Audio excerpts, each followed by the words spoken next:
അപ്പോസ്തലന്മാരുടെ കാലഘട്ടത്തിൽ ഈ വിഷയം സംബന്ധിച്ച് പത്രോസിന്റെ ലേഖനത്തിലും തിമോഥെയോസിന്റെ ലേഖനത്തിലും അപ്പോസ്തലന്മാർ നിങ്ങളുടെ അലങ്കാരം തലമുടി പിന്നുന്നതും പൊന്നണിയുന്നതും അല്ലെന്ന് വ്യക്തമായിട്ട് എഴുതിയിട്ടുണ്ട്. പുതിയ നിയമത്തിലുണ്ട്. അപ്പോൾ പുതിയ നിയമവും പഴയ നിയമവും ഒരുപോലെ സ്ഥാപിക്കുന്നുണ്ട്. അപ്പൊ അത് മനസ്സിലാക്കാതെ ഉപദേശത്തിൽ അത് ഇല്ലെന്നും പറഞ്ഞാണ്, അടിസ്ഥാന ഉപദേശത്തിൽ ഇല്ലെന്നും പറഞ്ഞാണ് ഓരോരുത്തര് മൗനത പാലിക്കുന്നത്. ഇത് കേരളത്തിന്റെ ഉപദേശമാണെന്ന് പറയുന്നവരുണ്ട്. സാധാരണ എല്ലാവരും ചോദിക്കുന്നത് കേരളത്തിലുള്ള ബന്ധുക്കോസുകാരാണെന്ന് ഉപയോഗിക്കുന്നില്ല. ഇത് അമേരിക്കയിലെ ബന്ധുക്കോസിന്റെ ചരിത്രം ആദ്യകാലം നോക്കിയാൽ അമേരിക്കയിലെ ഹോളിലെ ചർച്ചപ്പോട് ആഭരണം ഉപയോഗിക്കാത്ത സംഘമായിരുന്നു. അമേരിക്കയിലാണ് തുടങ്ങുന്നത്. കുക്ക് സാഹിബ് കേരളത്തിൽ വന്ന് വേല ആരംഭിക്കുമ്പോഴും അന്നും ജനം ആഭരണം മാറ്റുന്നുണ്ടായിരുന്നു. അതിട്ടോ എന്ന് കുക്ക് സാഹിബ് പറഞ്ഞിട്ടില്ല. അന്ന് വിശ്വാസത്തിൽ വന്നവരും സ്നാനപ്പെട്ടവരും ആഭരണം മാറ്റിയ സ്നാനപ്പെട്ടത്. അന്നൊക്കെ ആഭരണം മാറ്റി അമ്മച്ചിമാർക്കൊക്കെ വലിയ പീഡനങ്ങൾ. അന്നൊക്കെ ആഭരണത്തിന്റെ പേരിലും മിന്നിമാല പറിച്ചതിന്റെ പേരിലും ഒരുപാട് അടിയും ഇടിയും ഒക്കെ നമ്മുടെ അമ്മച്ചിമാർ ഏറ്റിട്ടുണ്ട്. വിവാഹമോചനം വരെ നടന്നിട്ടുണ്ട്. വീട്ടിൽ കയറ്റാതെ മഴയത്ത് അമ്മമാരെ നിർത്തിയിട്ടുണ്ട് ഭർത്താക്കന്മാർ. അന്നത്തെ സഭ വളരെ കർശനമായി ആ വിഷയത്തിൽ നിന്നതിനാൽ പരിശുദ്ധാത്മാവിന്റെ നിയോഗത്താൽ ഞാൻ മാറ്റിയെന്നുള്ള സാക്ഷ്യങ്ങൾ കേട്ടിട്ടുണ്ട്. ഞാൻ ആഭരണം ധാരണം മണവാട്ടിയും ആഭരണ ധാരണവും എന്നും പറഞ്ഞാൽ പുസ്തകം പ്രസിദ്ധീകരിച്ചിട്ടുണ്ട്. അതിനെന്തെങ്കിലും ഒരു സംഭവം പാസ്റ്റർ പറയാനായിട്ടുണ്ടോ? ഏതെങ്കിലും ഒരാളെ ഉപദേശം കേട്ടുകൊണ്ടിരിക്കുമ്പോൾ ആഭരണം മാറ്റി? ആ പുസ്തകത്തിൽ ചില സാക്ഷ്യങ്ങൾ ഞാൻ എഴുതിയിട്ടുണ്ട്. ആഭരണ വിമുക്ഷതയായ ചില സഹോദരിമാര് പരിശുദ്ധാത്മാവ് ഞങ്ങൾക്ക് ശക്തമായ താക്കീത് തന്നതിന്റെ പേരിൽ ആഭരണം മാറ്റി എന്നുള്ള സാക്ഷ്യങ്ങൾ ഞാൻ പരസ്യപ്പെടുത്തിയിട്ടുണ്ട്. അവരുടെ പേരും അഡ്രസ്സും. ആഭരണത്തിൽ വലിയ ഭ്രമം ഉണ്ടായിരുന്നവരാ. അവരത് മാറ്റി. അവരിൽ വ്യാപരിച്ച ആത്മാവേന പരിശുദ്ധാത്മാവാണോ പോഷ്കിന്റെ ആത്മാവാണോ? അന്ന് പിതാക്കന്മാർ, ആദ്യകാല പിതാക്കന്മാര് ആഭരണം നിങ്ങൾ മാറ്റണമെന്ന് പ്രസംഗിച്ചത് ഏതാത്മാവില്ല? പോഷ്കിന്റെ ആത്മാവിലാണ്, പരിശുദ്ധാത്മാവിലല്ലേ? അപ്പൊ ആ പരിശുദ്ധാത്മാവിലാണ് അന്നവര് പറഞ്ഞെങ്കിൽ ഇന്ന് ആത്മാവെന്തി? ആത്മാവിന് എന്തോ സംഭവിച്ചു? കാലങ്ങളുടെ കടന്നുപോക്കിൽ കാലത്തിന്റെ കുത്തൊഴുക്കിനനുസരിച്ച് നമ്മൾ ഒഴുകുന്നവരല്ല, അതിനെതിരെ ഒഴുകുന്നവരാണ് ദൈവസഭ. എതിരെ ഒഴുകണം. നാളെ നമ്മുടെ തലമുറ മറ്റൊന്ന് കാണിക്കുമ്പോൾ അതിനും അനുകൂലമായിട്ട് ഇപ്പം അമേരിക്കയിൽ സ്വവർഗ വിവാഹം നിയമമായി. നമ്മുടെ കുഞ്ഞുങ്ങളും ആണും പെണ്ണും തമ്മിൽ വിവാഹം കഴിക്കാൻ തുടങ്ങിയ മാതാപിതാക്കൾ എന്ത് ചെയ്യും? ഒരു രാജ്യത്തിന്റെ സംസ്കാരത്തിനും ഒരു രാജ്യത്തിന്റെ രീതിക്കും അനുസരിച്ച് വഴങ്ങിക്കൊടുക്കുന്നതാണോ നമ്മുടെ ബൈബിൾ? അല്ല. ആകാശം ഭൂമി മാറിപ്പോയാലും എന്റെ വചനത്തിന് എന്തില്ല? മാറ്റമില്ല. നാളെ അമേരിക്ക തലകുത്തി നിൽക്കണമെന്ന് പറഞ്ഞാൽ ബൈബിളിൽ വാക്യമുണ്ടോ? അത് പറ്റത്തില്ല. ദൈവമക്കൾക്കൊരു മാതൃകയുണ്ട് ജീവിതത്തിൽ, വേഷത്തിനൊരു മാതൃകയുണ്ട്.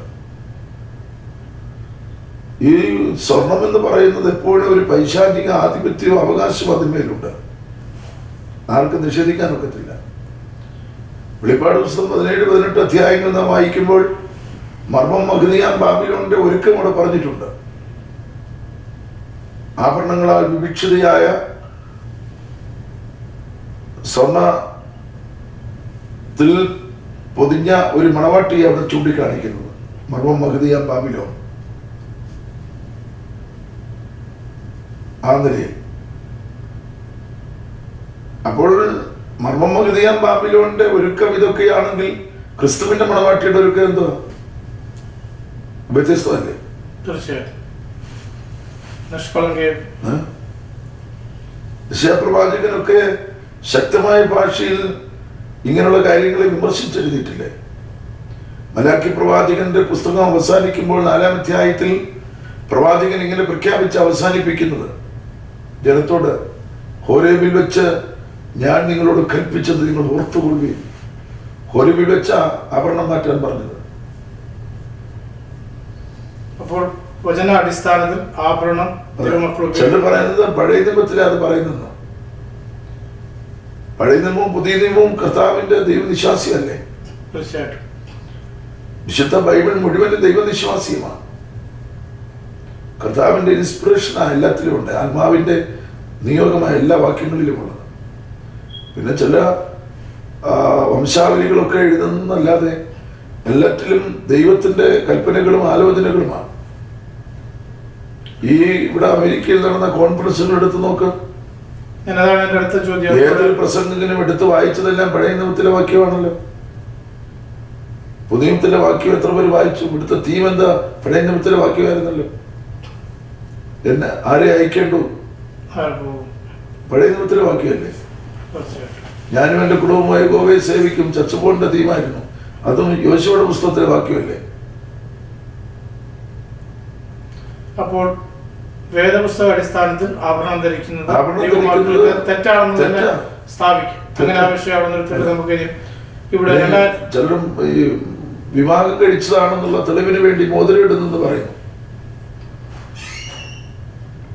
ചില സമൂഹത്തിൽ അങ്ങനെ ഒരു അടയാളമില്ലെങ്കിൽ വേശ്യകളായിട്ട് കണക്ക് കൂട്ടുമെന്നും അതുകൊണ്ട് സമൂഹത്തിൽ വിവാഹം കഴിച്ചെന്ന് അറിയാൻ വേണ്ടി പാസ്റ്റർ പറഞ്ഞാൽ മോതിരം ധരിക്കുന്നു എന്ന് പറയുന്നു. ആ നിലയിൽ ഒരു വേശ്യ കണ്ട നമുക്ക് അറിഞ്ഞൂടെ? ഒരു ദൈവത്തിനെ കണ്ട അറിഞ്ഞൂടെ? നമ്മുടെയൊക്കെ ഭാര്യമാരെ ആഭരണം ധരിക്കാതെ എത്ര കല്യാണാലോചന വന്നു? നമ്മൾ മോതിരം നമുക്ക് എത്ര ആലോചന വന്നു? ഒന്നും വന്നില്ല. അവരവര് ബോധ്യം മതി ഞാൻ കല്യാണം കഴിച്ചാണെന്ന്. ഒന്നുമില്ല. ചില പുരുഷന്മാര് വലിയ ചെയിൻ, സ്വർണ്ണ ചെയിൻ കഴുത്തേലിട്ടിട്ട് ഉടുപ്പിന്റെ ബട്ടൺസും ഊരി നെഞ്ചും കാണിച്ച് ഇങ്ങനെ ആട്ടി കാണിക്കും. ഡംഭം. എന്നാ പിന്നെ അവന്റെ പേരിലുള്ള കുറെ ആധാരം കൂടെ കെട്ടിത്തൂക്കി ഡംഭം കാണിക്കുന്നില്ല. നല്ല ഇവിടുന്നിടത്തൊക്കെ എനിക്ക് വസ്തുണ്ട്, ഫിക്സഡ് ഡിപ്പോസിറ്റിന്റെ റിസിപ്റ്റ് എല്ലാം കൂടെ കഴുത്തെ കെട്ടിത്തൂക്കി ആട്ടി കാണിച്ചാവുന്നത് നല്ലതല്ലേ? നല്ല അഹങ്കാരമല്ലേ? ഡംഭമല്ലേ? ദൈവത്തിൽ എപ്പോഴും താഴ്മയും വിനയവും പാലിച്ച് കർത്താവിന്റെ ക്രൂശ് എന്നതിന്റെ ആ താഴ്മ ഏറ്റെടുത്ത് ജീവിക്കേണ്ട ഒരു ദൈവം ഇതിലാണ്. അലങ്കാരങ്ങളിൽ കൂടെയും വെച്ചുകെട്ടുകളിൽ കൂടെയും ദാഷ്ട്യവും മറ്റുള്ളവരെ ശ്രദ്ധ ആകർഷിക്കാനുള്ള ഒരുക്കങ്ങളും ഒരു ദൈവം ചേർന്നതല്ല. അത് ഡ്രസ്സിങ്ങിലായാലും ഏത് കാര്യത്തിലായാലും, വിലയേറിയ സാരി ഉൾപ്പെടെ, വിലയേറിയ ഡ്രസ്സിംഗ് ഉൾപ്പെടെ, വിലയേറിയ മറ്റൊരുക്കങ്ങൾ ഉൾപ്പെടെ, വെച്ചുകെട്ടുകൾ, അതിനകത്ത് പുരികമടി ഉൾപ്പെടെ, ചായമടി ഉൾപ്പെടെ, മറ്റ് പെയിന്റിങ് ഉൾപ്പെടെ എല്ലാം അതിനകത്ത് വരും. ഒരു ദൈവത്തിനെ നോക്കിയാൽ നാച്ചുറലായിട്ട് ദൈവം നൽകിയിരിക്കുന്ന സൗന്ദര്യത്തെ വൃത്തിയായി സൂക്ഷിച്ച് ഒരുങ്ങി നടക്കുക, ഇതേ കർത്താവ് നമ്മളെ കുറിച്ച് ആഗ്രഹിക്കുന്നു. ഓക്കെ, അങ്ങനെ ആവശ്യം നമുക്ക് അവിടെ നിർത്തിയിട്ട് അടുത്തത് എനിക്ക് ചോദിക്കാനുള്ളത്, പാസ്റ്റർ PC നാക്ക് 2011 അവർ ക്ഷണിച്ചു വരുത്തുകയുണ്ടായി. ഒരു പ്രധാന പ്രാസി എന്നുള്ള നിലയിൽ പാസ്റ്റർ തികച്ചു ആ കർമ്മം നിറവേറ്റി. എല്ലാവരും ജനങ്ങളെല്ലാം അതിൽ സംതൃപ്തരാണ്. എന്നാൽ പാസ്റ്ററിന് അതിനെക്കുറിച്ചുള്ള വീക്ഷണം എന്താണ്? PC നാക്ക് വളരെ അനുഗ്രഹമായിരുന്നു. പക്ഷെ യുവജനങ്ങളെ മാതാപിതാക്കളിൽ നിന്ന് തീർത്തും വേർതിരിക്കുന്ന ഒരു പ്രകൃതി ഒരിക്കലും ഇഷ്ടപ്പെടുന്നില്ല. അങ്ങനെ ഒരു കാഴ്ചപ്പാടാണ് പാസ്റ്ററുടെ കാഴ്ചപ്പാടുണ്ടായി.